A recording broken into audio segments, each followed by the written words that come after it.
Hello children, how are you? I hope you all are doing good. So today we are going to start a chapter which name is India's Cultural Roots.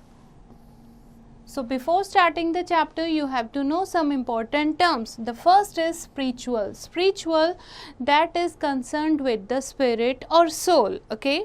Next is seeker. Seeker means someone who seeks the truth of this world. And cosmos, that is the world or the universe as an ordered and harmonious system.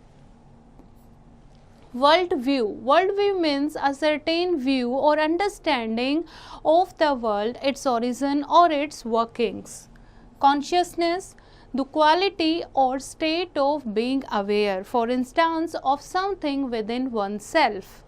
And ascetic, that means someone who engages in a rigorous discipline to attain a higher consciousness. Attachment, that is the condition of having a bond. Monk, a man who giving up the usual life in the world. And nun, the female equivalent to a monk. Okay, now let's start the chapter. It is common knowledge that Indian culture is thousands of years old. Okay, ये सबको पता है Indian culture जो है वो thousands of years old जो है मतलब इतना पुराना है. So it has many roots and many branches just like any ancient tree. The roots give rise to and nurture a common trunk from which emerge many branches. These are different manifestations of Indian culture which are united by a common trunk.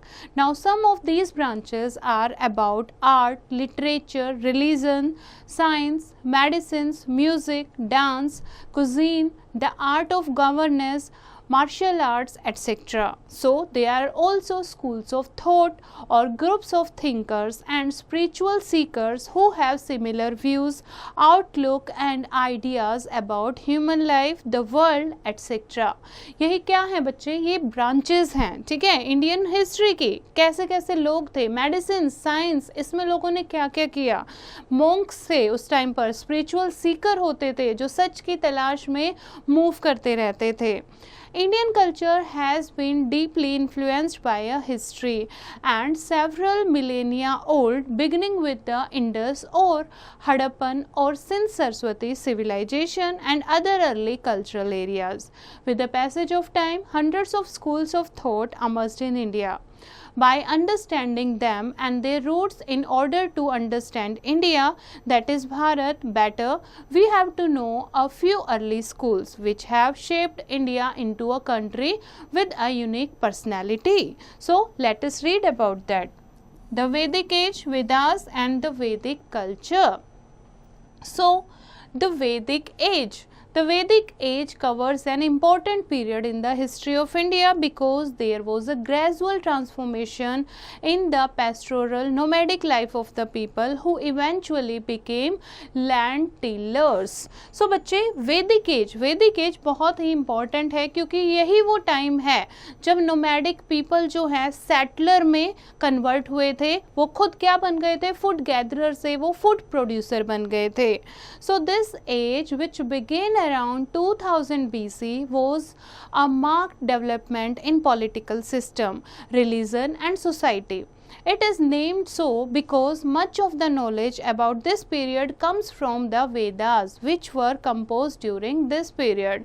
और इसको Vedic Age क्यों कहा गया है, क्योंकि इस time पर वेदास जो हैं वो कंपोज किए गए थे. Okay, now what are the Vedas. अब ये वेदास क्या हैं. Vedas means knowledge and the Vedas are the oldest texts in India and among the most ancient in the world. These Vedas are 4 in number. कौन कौन से वेद हैं हमारे पास. Rigveda, Samaveda, Yajurveda and the Atharvaved. These Veds are composed verbally and passed orally from generation to generation. ये वेदास जो है ये written नहीं है बच्चे, verbally compose किए गए थे, उसके बाद generation to generation orally transfer किए गए. Fine. So first we have to know about Rigved. Rigved is the oldest Veda. and it contains 1028 hymns in praise of nature. It gives information about the life of people who lived in period between 1500 BC to 1000 BC. Samved, that known as Book of Music, has the record of music and indicate the way of chanting various hymns. कैसे भजन को chant किया जाता है ये सारा सोमवेद में लिखा हुआ है. Yajurveda, that is known as the Book of Sacrifice, that contain hymns and describes sacrifices and ritual to be performed while chanting. And Atharvaved, that is known as Book of Magic. Book of Music, Book of Sacrifice and Book of Magic is called Atharvaved. It contains hymns whose chanting can cure disease and dispel danger. Fine. Now the Vedas consist of thousands of hymns and prayers in the form of poems and songs that were recited orally, not written. Okay. So those hymns were composed in the Sapt Sindhva region. कहाँ पर compose की गई थी ये hymns? Sapt Sindhva region में, यानी कि the land of 7 rivers, यानी Indus Valley civilization, right?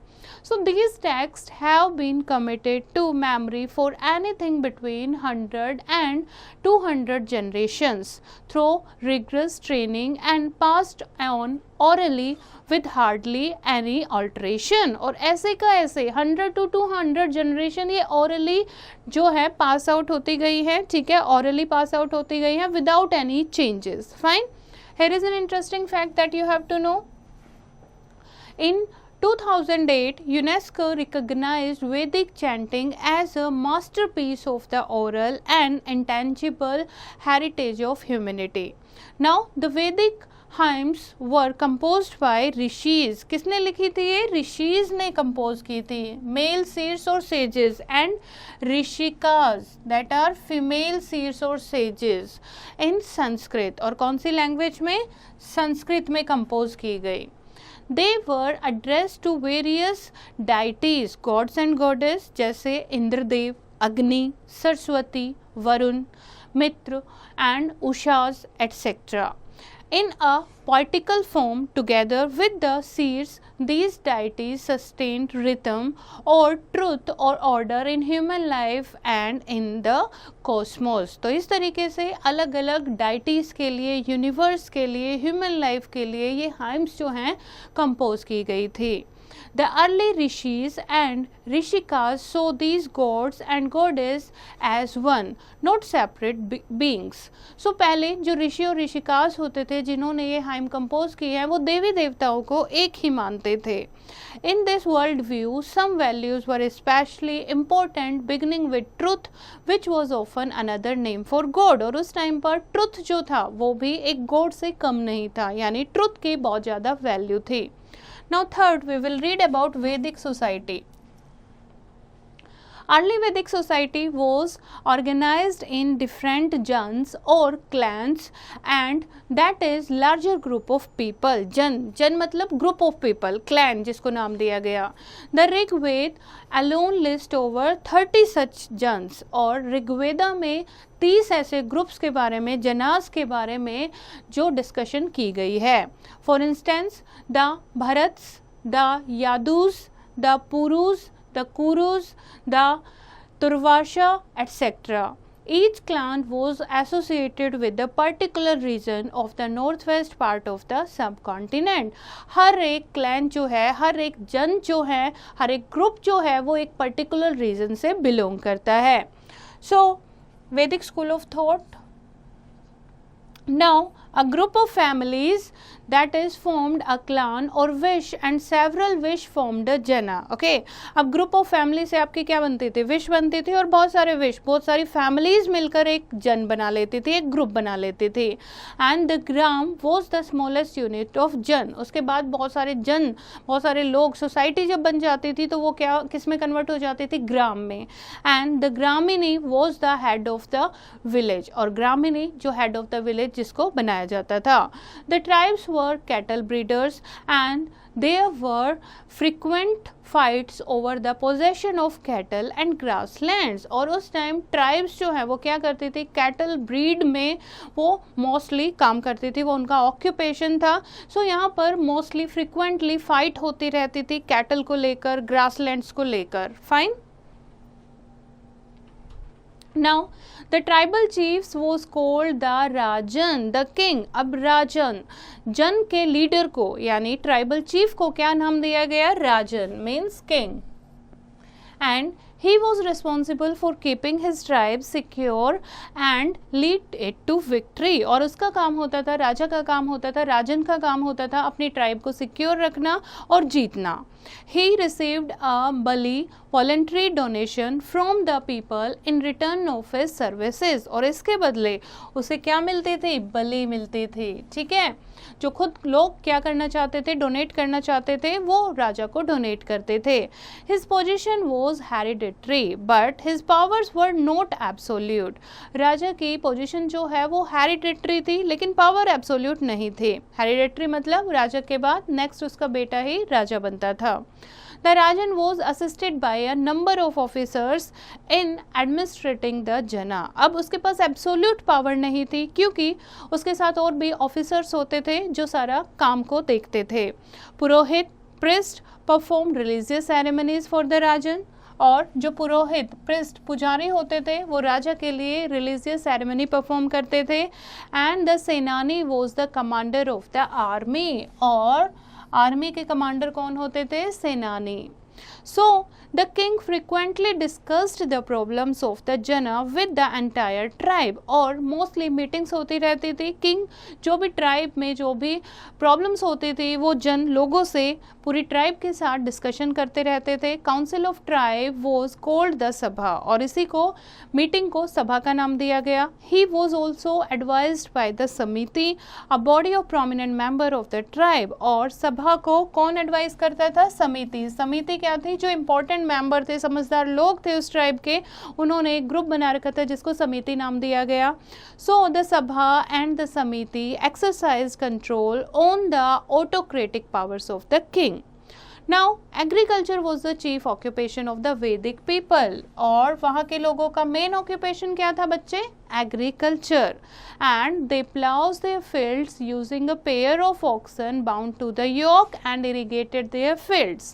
Cows and bullocks still formed their main wealth and much attention was devoted to cattle rearing। Other occupations include cloth weaving, carpentry, blacksmithy, goldsmithy and leather work, pottery, carpentry, priesthood etc। ये भी other occupation थे cattle rearing और agriculture के अलावा। Now the next we will discuss Vedic schools of thought। So the Vedic people were nature worshipper। Nature की पूजा करते थे। They worshipped various forces of nature जैसे पृथ्वी, अग्नि, वायु, इंद्र, सूर्य, वरुण and आकाश and वृक्ष such as people tree। They did not worship idols and performed no rituals or sacrifice।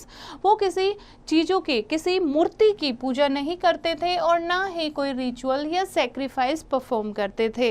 They just performed yajnas and chanted hymns in praise of gods and sought their blessing। वो क्या करते थे, सिर्फ यज्ञ यजनास करते थे, hymns को recite chant करते थे भगवान को खुश करने के लिए और उनसे ब्लेसिंग्स लेने के लिए। Daily rituals were generally in the form of prayers and offering to Agni, the deity associated with fire, but those rituals became more and more complex with the passage of time। Generally कुछ ritual होते थे जिसमें अग्नि को कुछ offer किया जाता था, बलि दी जाती थी, सेक्रीफाइस किया जाता था, लेकिन धीरे धीरे ये ritual जो हैं ये बहुत ही मुश्किल होते चले गए। As far as the later Hindu tradition is concerned, the Upanishads are the most important Vedic text। The Brihadaranyaka and Chandogya the earliest of the Upanishads. They are date from the 6th or 7th century BC. A name Upanishad means seating at the feet of the guru और teacher. उपनिषद का वैसे क्या मतलब है बच्चे? उपनिषद का मतलब है गुरु और टीचर के पास बैठकर उनसे शिक्षा लेना. इसमें क्या होता था?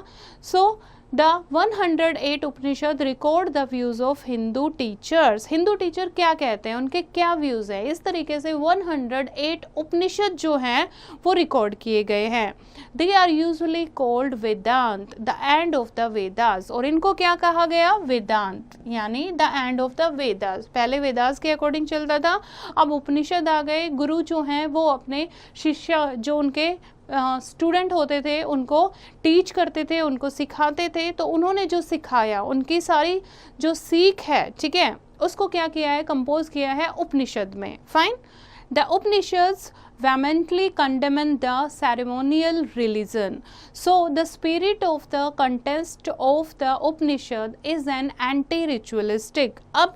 अब जो वेदास में जो रिचुअल लिखे थे वो काफ़ी मुश्किल लगते जा रहे थे लोगों को टाइम टू टाइम, ठीक है. अब उपनिषद में एंटी रिचुअलिस्टिक ऐसे हाइम्स, ऐसे टीचिंग जो है वो रिकॉर्ड की गई, ठीक है, यानी कोई रिचुअल की कोई ज़रूरत नहीं है. So they explain various theories of the creation of this universe. कैसे ये यूनिवर्स बनी इसके बारे में बताया गया है. According to the Upanishad God is the ultimate cause of the universe. और उपनिषद के अकॉर्डिंग गॉड जो है that is the ultimate cause of the universe. God and soul are fundamentally identical. God और जो हमारी soul है वो दोनों सेम ही हैं, यानी God is Brahman, the highest, and the आत्मा is the individual self. हमारी आत्मा, और God किसका नाम दिया है? ब्राह्मण को. So the goal of the soul is to renounce the world and attain the salvation. और मेन हमारा क्या गोल है, हमारे क्या मकसद है, ये उपनिषद में लिखा हुआ है कि हमें इस वर्ल्ड से छुटकारा पाना और अटेन सेल्वेशन यानी जीवन मरण के बंधन से छुटकारा पाना. Okay. So the Upanishad further explains the doctrine of the transmigration of souls and the ethical doctrines of karma. So Upanishad में ये भी बताया गया है कि कर्मा, जो आप काम करते हो उसका कैसे फल मिलता है, कैसे सोल जो हैं उनका ट्रांसमाइग्रेशन होता है, कैसे आप किस अकॉर्डिंग आप नेक्स्ट जन्म लेते हो. They have influenced Indian thought and philosophy considerably. Early in the first millennium BCE, several more schools of thought sprang from the Vedas. इस तरीके से बहुत सारे स्कूल, वैदिक स्कूल जो हैं वो सामने आए. One of them was Yoga, which developed methods intended to achieve the realization of Brahman in one's consciousness. Together, these schools of thought became the foundation of Hinduism. और इस तरीके से वैदिक स्कूल ऑफ थॉट जो हैं इनसे कौन सा रिलीजन बन गया? हिंदुइज्म रिलीजन जो है वो और भी ज़्यादा स्ट्रॉन्ग हो गया. They became the foundations of Hinduism.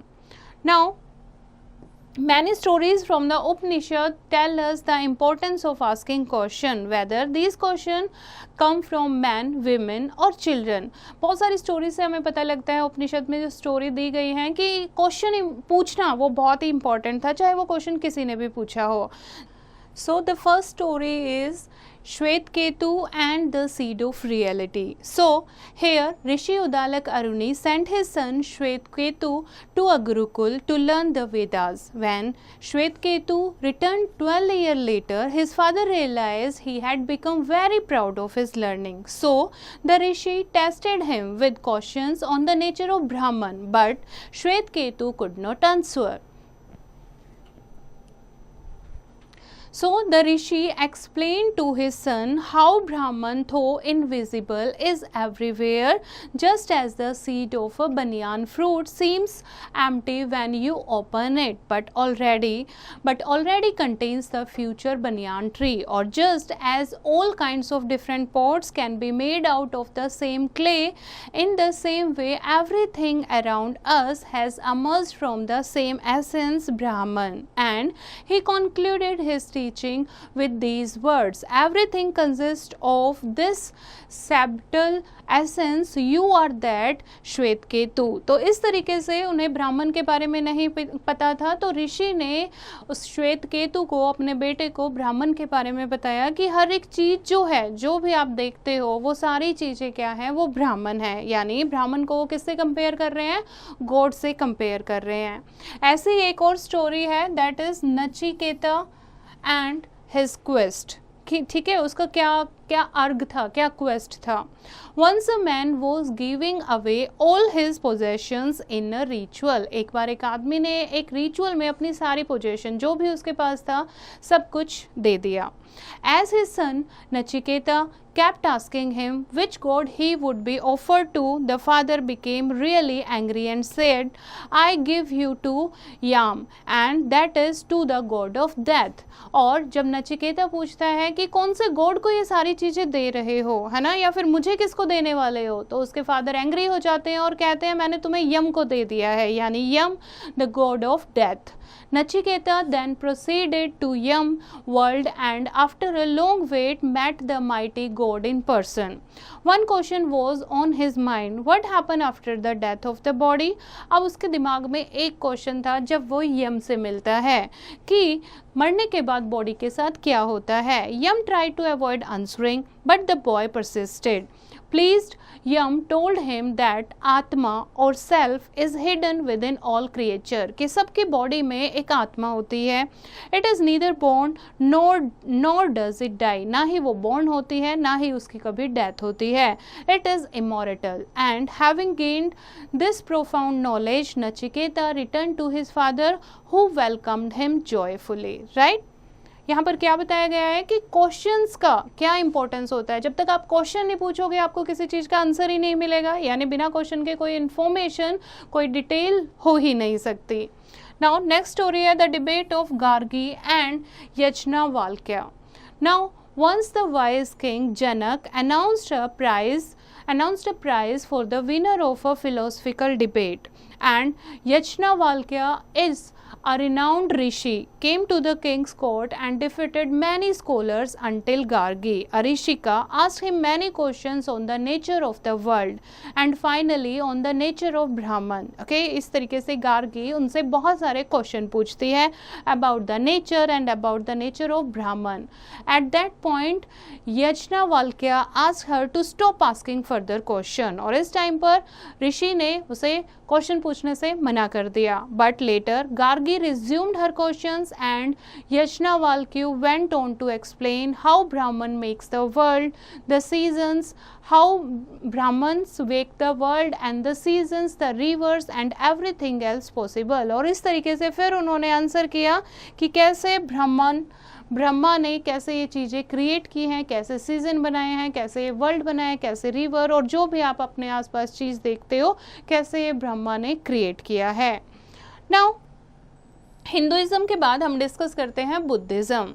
Other schools of thought also emerge which did not accept the authority of the Vedas and develop their own system. One of them is Buddhism, जो वेदास को मानते ही नहीं थे, अपना system उन्होंने शुरू किया, that is Buddhism. Gautam Buddha was born around 563 BC in a Lumbini grove near Kapilvastu in the foothills of Nepal, named Siddharth. He was the son of a Shakya chief and his mother died when he was barely 7 days old. He was brought up by his aunt Gautami, after whom he was named Gautam. Ever since his early childhood, he had a contemplative nature, और childhood से ही उसका बहुत ही contemplative nature था. So as the story goes, then Siddharth Gautam grew up living a protected life in the palace. One day at the age of 29, he asked to be driven through the city in a chariot and for the first time in his life came across an old man. और first time उन्होंने एक old man को देखा, एक sick man को देखा और एक डेड बॉडी को देखा. So he also saw an ascetic who appeared to be happy and at peace. और एक साधु को देखा जो उन्हें काफ़ी खुश और शांत नजर आ रहा था. So following this experience, Siddharth decided to give up his palace life and leaving behind his wife and son. और ये चीज़ें देखकर, ये एक्सपीरियंस के बाद वो क्या सोचते हैं, अपनी पैलेस लाइफ को यानी राजा वाली लाइफ को छोड़ देते हैं, बीवी बच्चों को छोड़ देते हैं. Then traveling on foot as an ascetic, और एक साधु की तरह फुट पर ट्रैवल करते हैं, बहुत सारे एसेटिक स्कॉलर से मिलते चले जाते हैं. He search for the root cause of suffering in human life. क्या ढूंढ रहे थे वो, कि ह्यूमन की सफरिंग का, कि लोग इतने दुखी क्यों हैं. जब उन्होंने एक बीमार आदमी को देखा, एक डेड बॉडी को देखा, एक ओल्ड मैन को देखा जो सब दुखी थे, तो लोग इतने दुखी क्यों हैं, इसकी तलाश में वो सब कुछ छोड़ देते हैं. He practiced several penance in the Ravelia forest near Gaya for 6 years. He finally sat under a banyan tree at Bodh Gaya and resolved not to get up until he had found answer to his question. ऐसे ही वो भटकते रहे और last में बोध गया में एक बनियान ट्री के नीचे वो बैठ जाते हैं. जब तक उनको अपने क्वेश्चन का आंसर नहीं मिलेगा वो वहाँ पर समाधि ले लेते हैं. अब आगे क्या होता है. He remained in samadhi, deep meditation for 49 days and after which he attained enlightenment or bodh. और उसके बाद 49 days की मेडिटेशन के बाद उन्हें एनलाइटमेंट की प्राप्ति होती है, यानी कि उन्हें बोध, उन्हें जानकारी मिलती है. इसीलिए उनको द बुद्धा कहा जाता है, एनलाइटेड वन कहा जाता है. उन्होंने रियलाइज किया कि avidya, that is ignorance, attachment, these are the main source of human suffering and conceived a method to remove these two causes. So ignorance और attachment जो हैं ये दो human suffering के कारण होते हैं और कैसे इनसे हम free हो सकते हैं ये find out किया गौतम बुद्ध ने. So the Buddha started teaching what he had realized, including the ideas of ahimsa, that is non-violence, non-hurting और non-injuring. और यहाँ से बुद्धा ने लोगों को जो उन्होंने रियलाइज़ किया वो लोगों को सिखाना शुरू किया और इसके साथ साथ अहिंसा भी, यानी किसी को हर्ट नहीं करना चाहिए, किसी को कोई चोट नुकसान नहीं पहुँचाना चाहिए. द बुद्धा फाउंडेड द संघ, अ कम्युनिटी ऑफ भिक्षुज और मॉन्क्स. और इन्होंने एक संघ भी बनाया, कम्युनिटी ऑफ भिक्षुज और मॉन्क्स. धीरे धीरे इनको भिक्षुन्स और नन्स और भिक्षुज के नाम से जाना गया. Who dedicated themselves to practising and spreading his teaching. तो गौतम बुद्ध ने जो रियलाइज किया वो उनकी टीचिंग्स को दूसरे लोगों तक पहुंचाते थे. His influence on India and the whole of Asia was enormous. बहुत सारा इनका इन्फ्लुएंस जो है इंडिया पर और एशिया पर, पूरे एशिया पर इनकी बहुत सारा प्रभाव जो है हमारे इंडिया पर पड़ा. सो here is a picture taken from a stone panel 1800-year-old and shows the Buddha teaching. And now you have to do what you have to do, discuss the way the Buddha is depicted. इस picture में बुद्धा जो है वो किस तरीके से depict कर रहे हैं और इस सीन से आपको क्या पता लगता है, that you have to write. Now the Jataka tales tell stories of Buddha's former births and express the Buddhist value in simple terms. Long time back, the Buddha was the king of a large troop of monkeys and they lived near a huge tree which bore fruit of divine fragrance and taste. Despite the monkey's king's order that no fruit should escape, one day a ripe fruit fell into the stream below. Carried by the current, it was caught in a net and taken to the palace where the king loved its taste and so ordered his soldiers to find the tree it came from. After a long search, they found the tree and the monkeys enjoying the tree's fruits.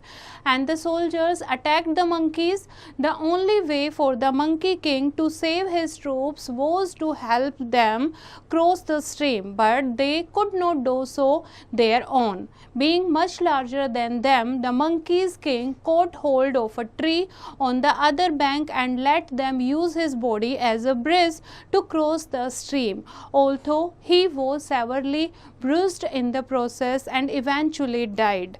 The king, who watched the scene from a distance, was greatly moved by the monkey king's selfless sacrifice. He thought about the role of a king with respect to his subject. तो बच्चे यहाँ पर एक story दिखाई हुई है, यहाँ पर एक स्टोन पैनल है जिसमें मंकी किंग जो है बहुत सारे मंकी से सराउंडेड है।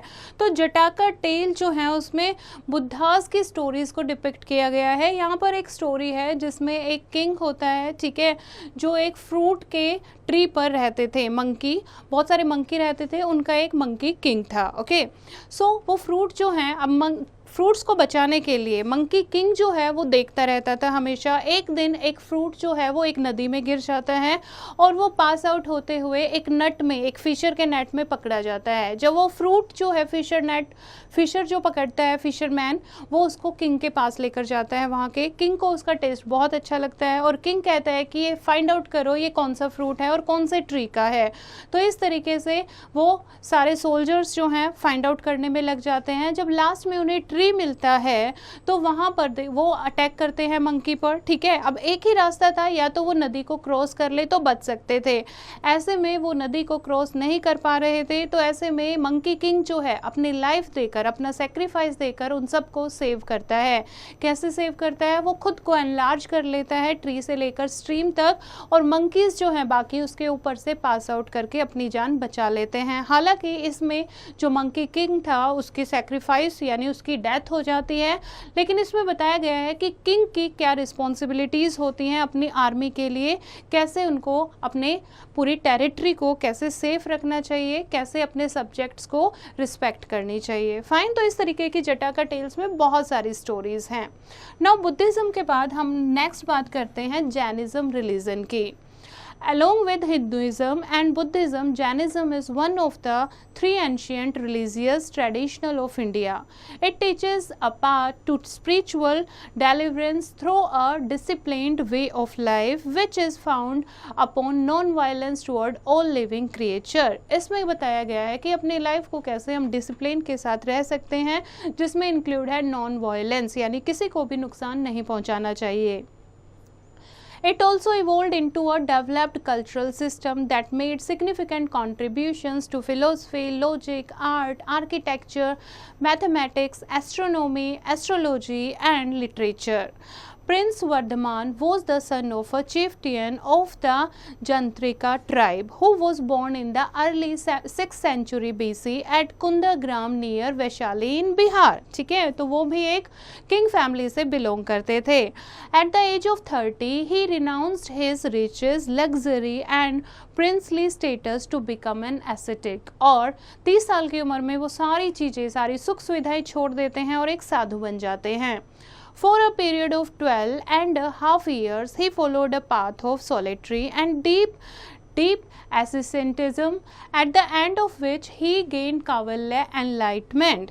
So he became known as Mahavira. और लास्ट में उनको कावल्य यानी कि एनलाइटमेंट की प्राप्ति होती है, जहाँ पर उनको नाम दिया गया महावीरा। ओके, एंड और great hero and started preaching what he had realised. और फिर उसके बाद उन्होंने पर्च करना स्टार्ट किया, लोगों को बताना शुरू किया कि उन्होंने क्या रियलाइज किया। Here is an interesting fact. The word Jain, that means Jain, come from the Jina, which mean conqueror, यानी कि विजेता. This refer to the conquest of ignorance and attachment. किस चीज का विजेता?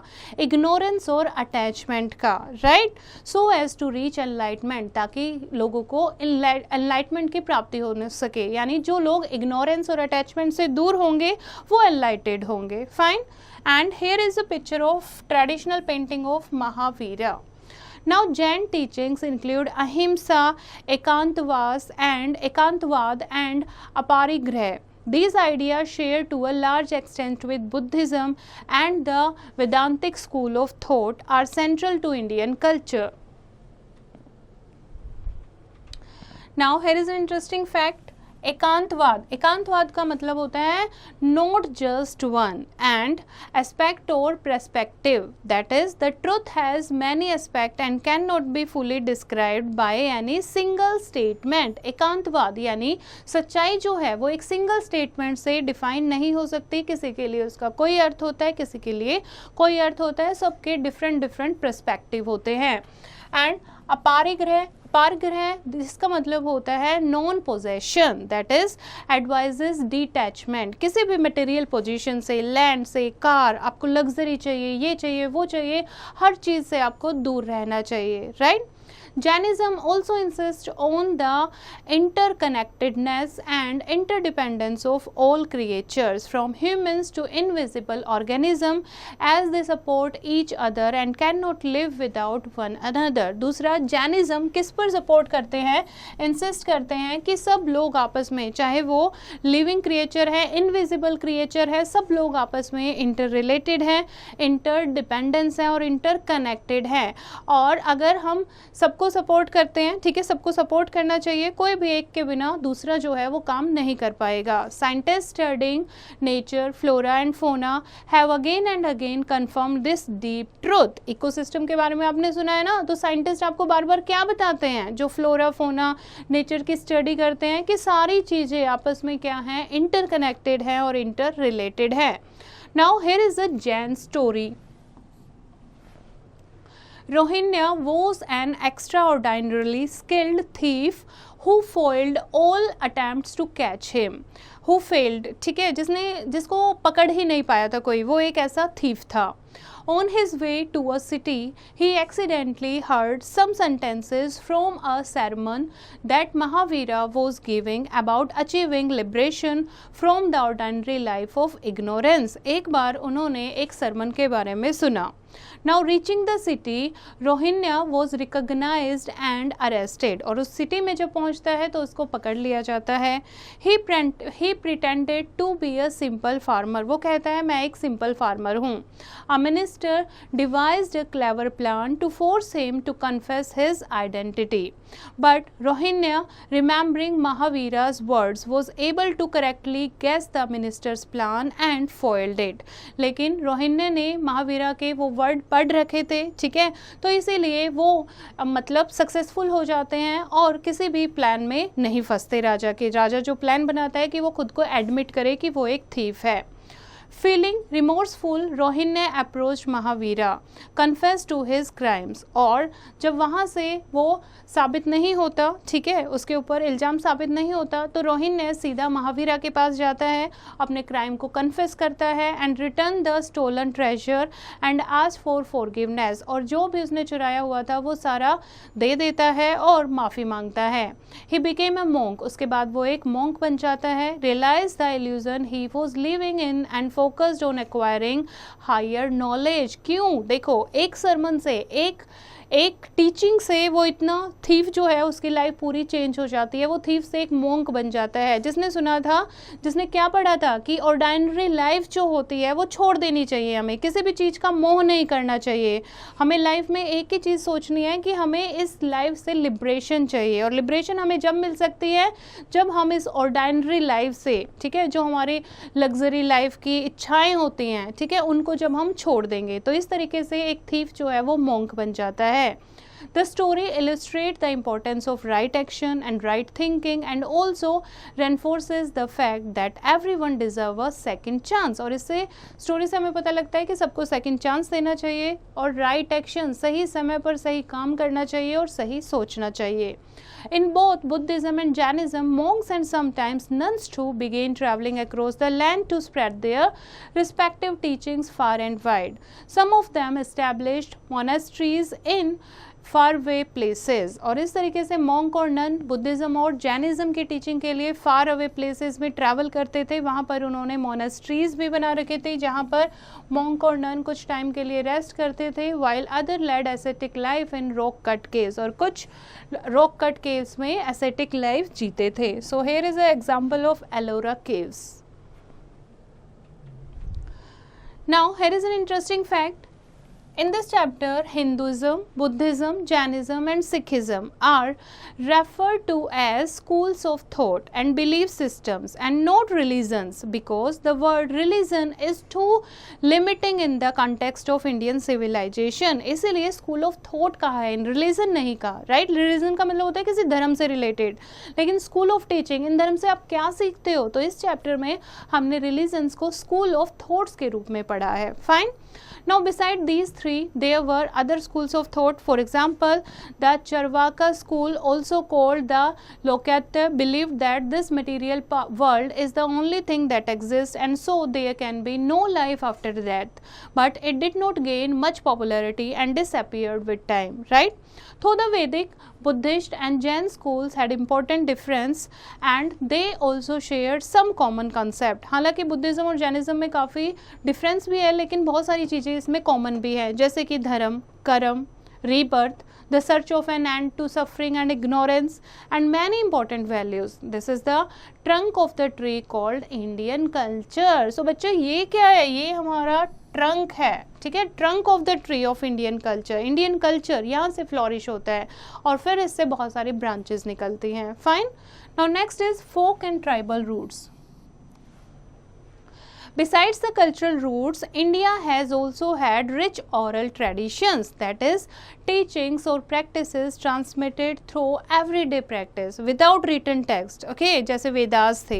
तो इस तरीके से हम orally जो चीज़ें generation to generation pass out करते हैं, ऐसे ही बहुत सारी स्टोरीज हैं. और ट्राइब के बारे में हमने बहुत कुछ सुना है, जैसे what is a tribe. Tribe क्या होती है? ट्राइब एक group of family, group of people होता है जो सेम ट्रेडिशन शेयर करते हैं, एक ही लैंग्वेज बोलते हैं, एक ही जगह पर रहते हैं, उनका एक चीफ होता है, ठीक है, उनकी कोई प्राइवेट प्रॉपर्टी नहीं होती, सब लोग कॉमन चीज़ें शेयर करते हैं. मोस्टली ट्राइब्स जो है वो माउंटेन एरिया में मिलती हैं. Now throughout the history there has been a constant interaction between folk and tribal traditions and Hindu, Buddhist and Jain schools of thoughts, deities, legends, concepts and rituals were freely exchanged in both directions. For example, according to tradition, Jagannath worshipped at Puri, Odisha was originally a tribal deity. ठीक है, जगन्नाथ जो उड़ीसा में हम जगन्नाथ पुरी जाते हैं, ठीक है, वो हम पूजा करते हैं, तो वो एक ट्राइबल डाइटी हैं. Same is true of various forms in the mother goddess worshipped across India. On the other hand, some tribes adopted Hindu deities long ago and have their own versions of the Mahabharata and the Ramayana. For example, tribes of northeastern state all the way to Tamil Nadu. Now, such interaction have taken place for so long and so naturally because folk, tribal and Hindu belief systems have a number of similar concepts. For example, in all the three elements of nature such as mountain, tree, plants, rivers and animals, and some stones as well as are regarded as sacred.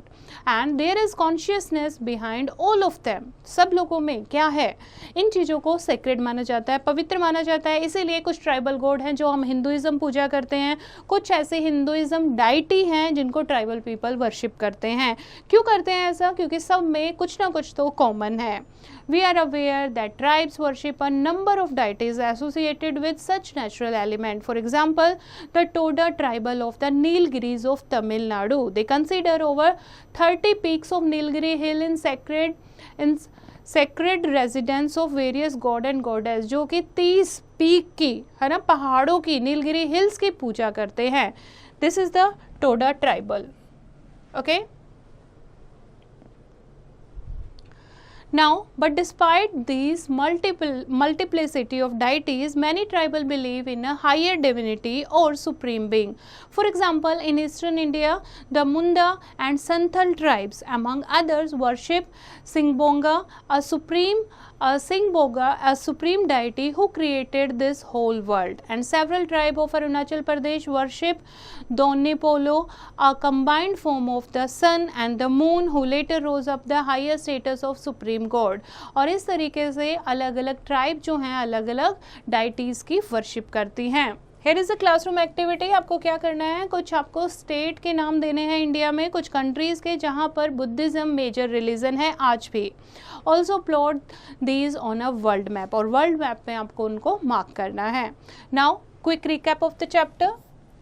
The Vedas, India's earliest text, gave rise to several schools of thought. Vedanta and Yoga are among the best known. Buddhism and Jainism departed from the authority of the Vedas and laid emphasis on some specific values and practices. Although these schools had different principles and methods, they also shared some important concepts. They were all looking for the cause of suffering and the means of removing ignorance. And tribal belief systems and art have interacted for millennium with Hinduism. There was free borrowing and giving from every side. Tribal belief systems generally regard the land and its features as sacred. They often have at the same time a higher concept of divinity. So bachche, this is the chapter. I hope you have understood the chapter. You have to read it once again and do the exercise yourself.